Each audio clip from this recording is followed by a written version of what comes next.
सबसे अच्छा तरीका किसी को भी प्रेरित करने का खुद का एग्जाम्पल होता है।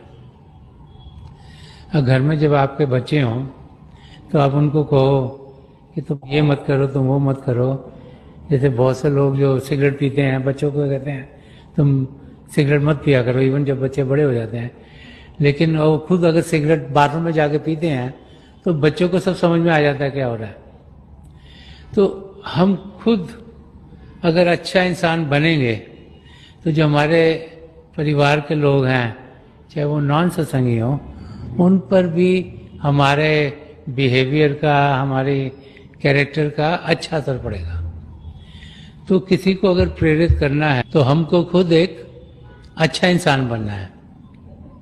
अगर हम खुद बाकायदगी से भजन अभ्यास करते हैं तो हम देखेंगे कि जो हमारे तौर तरीके हैं वो ऐसे होंगे जिसमें कि सुख, चैन और शांति हमसे औरों तक पहुँचे।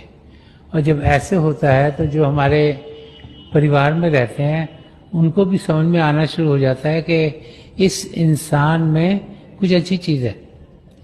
जब किसी को लगता है कि कुछ चीज़ अच्छी है तभी वो पाने की कोशिश करता है।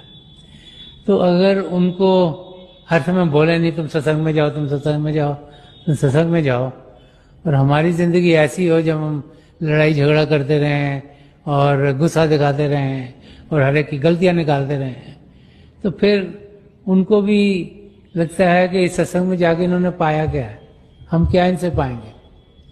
लेकिन जब हमारी ज़िंदगी शांति से भरपूर होगी, जब हम प्रेम से जिएंगे, जब हम औरों के मददगार होंगे, तो जिनसे भी हमारे रिश्ते नाते हैं उनको ये समझ में आ जाता है कि ये इंसान सिर्फ अपने लिए नहीं, हम सबकी बेहतरी के लिए जी रहा है। और जब ऐसी समझ किसी को आती है तो फिर तब वो सोचते हैं कि ये ज्ञान इसने पाया कहाँ से।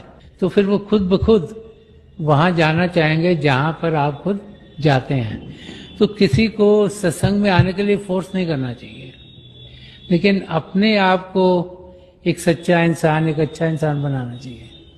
जो सत्संगों में हम सुनते हैं कि हम सच्चाई की ज़िंदगी जिए, हम प्रेम से जिए, निष्काम सेवा भाव से जिए, नम्रता से जिए, करुणा से जिए, अहिंसा का रास्ता अपनाएं, तो ऐसी ज़िंदगी जब हम जीते हैं तो उसका असर औरों पर बहुत ज़्यादा होता है।